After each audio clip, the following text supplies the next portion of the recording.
Well, it is win or go home for Team USA. The U.S. men's national team is set for a crucial match against Iran, and tensions have been building ahead of the face-off.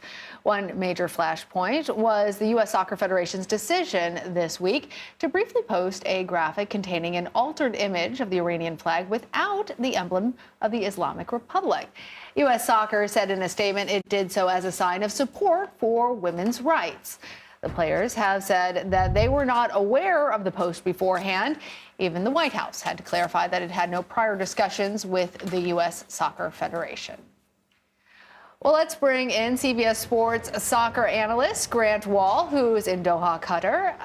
It's so good to have you. And we've been talking about how interesting it is that all of this stuff is happening, both in terms of soccer, but then also on a geopolitical level, because tensions between the U.S. and Iran have been building ahead of this match. Yesterday, the U.S. captain, Tyler Adams, took questions from Iranian reporters. Let's listen to some of that. Are you okay to be representing a country that has so much discrimination against black people in its own borders? One thing that I've learned, especially from living abroad in the past years and having to fit in different cultures and kind of assimilate into different cultures, is that in the U.S. we're continuing to make progress every single day.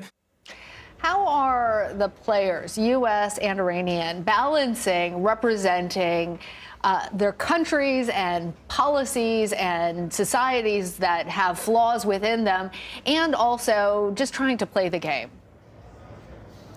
There's so much going on around this game, and I've talked to U.S. players at this tournament, leading up to this tournament, including Tyler Adams, who I thought spoke very eloquently yesterday to what was a very hostile question from Iranian state-affiliated media. There were several of those about foreign policy by the U.S. yesterday.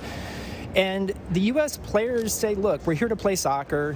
That's the most important thing, but we don't want to have our heads in the sand. We are aware of what's happening in Iran in terms of the protests that have been taking place around the country since September for women's rights there. We're going to see that represented here in the stadium tonight from fans I saw walking into the stadium wearing the Women Life Freedom slogan on their T-shirts. I'm curious to see if security tries to force them to take those shirts off. But the Iranian players have done a lot in this tournament, too, to support their protesters in their country. They refused to sing the national anthem for their first game, which was very embarrassing for the Islamic Republic regime. And then they were forced to sing the words for the second game, but they did so sort of half-heartedly. So much happening here, and in a huge soccer game on top of it. Yeah, Grant, I wonder, given all the unrest that you just laid out that is taking place in Iran and what we've seen from the Iranian players, do we have a sense of how all of this has impacted the Iranian team throughout the tournament?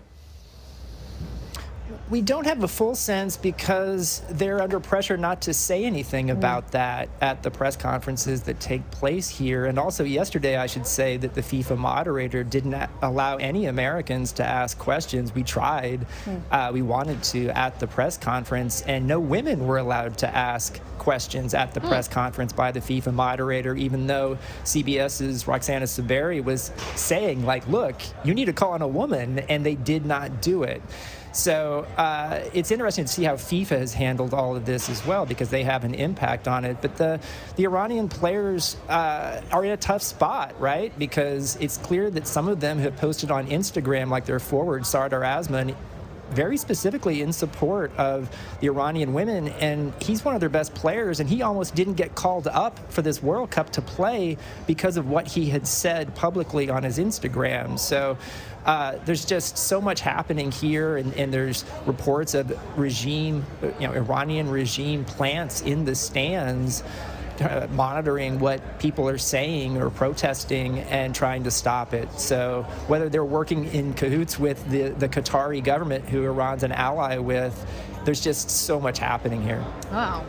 More to dig into on that, especially. Yeah. Grant, thank you for highlighting those points, and kudos to our colleague Roxana for calling out that sexism. Well, is that a policy? I'm just curious, Grant. I mean, was there a specific statement made by FIFA in response to the idea that women were they not called on in a sort of free-for-all session, or was it a stated policy of FIFA?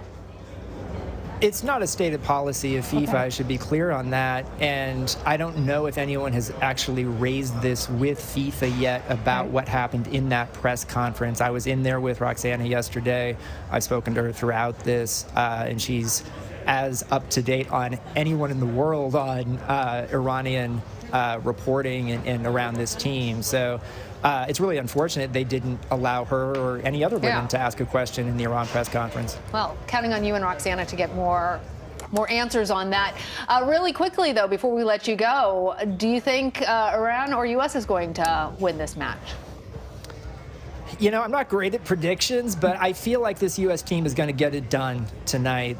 They need to score goals. They know they have to win the game, and so they are going to go all out to try and do that. Iran can advance with a tie, most likely, and so I expect that Iran will play very defensively, have a lot of players back deep on the field trying to protect their goal, and that's going to put pressure on the U.S. to try and break down that defense. That's not always the U.S. strong suit, so we'll see if they can break through. All right, Grant Wahl, thanks.